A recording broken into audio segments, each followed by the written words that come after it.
গল্প বোকা কুমিরের কথা। কুমির আর শিয়াল মিলে চাষ করতে গেল। কিসের চাষ করবে? আলুর চাষ। আলু হয় মাটির নিচে, তার গাছ থাকে মাটির ওপরে। তা দিয়ে কোনো কাজ হয় না। বোকা কুমির সে কথা জানতো না। সে ভাবলে বুঝি আলু তার গাছের ফল। তাই সে শিয়ালকে ঠকাবার জন্য বললে, গাছের আগার দিক কিন্তু আমার, আর গোড়ার দিক তোমার। শুনে শিয়াল হেসে বলল, আচ্ছা তাই হবে। তারপর যখন আলু হলো, কুমির তখন সব গাছের আগা কেটে তার বাড়িতে নিয়ে এলো।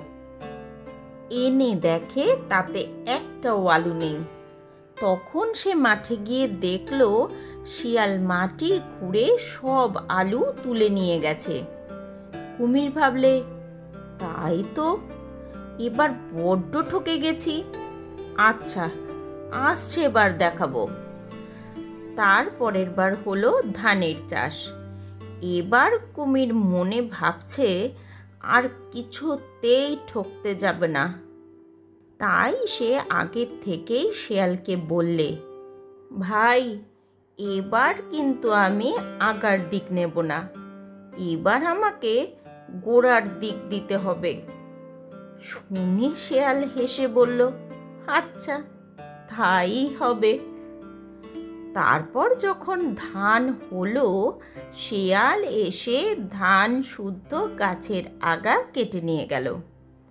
কুমির তো এবারে ভারী খুশি। ভেবেছে মাটি খুঁড়ে সব ধান তুলে নেবে।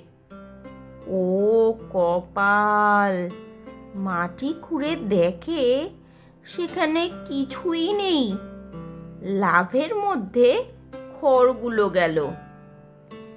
তখন কুমির তো বড্ড চটেছে, আর বলছে, দাঁড়াও শিয়াল বাছা, তোমাকে দেখাচ্ছি।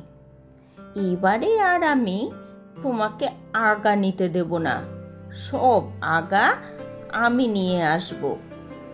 সেবার হলো আখের চাষ।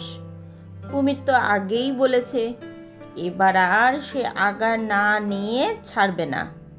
কাজেই শিয়াল তাকে আগাগুলো দিয়ে নিজে আখগুলো নিয়ে ঘরে বসে মজা করে খেতে লাগলো। কুমির আখের আগা ঘরে এনে চিবিয়ে দেখলে খালি নোনতা, তাতে একটুও মিষ্টি নেই।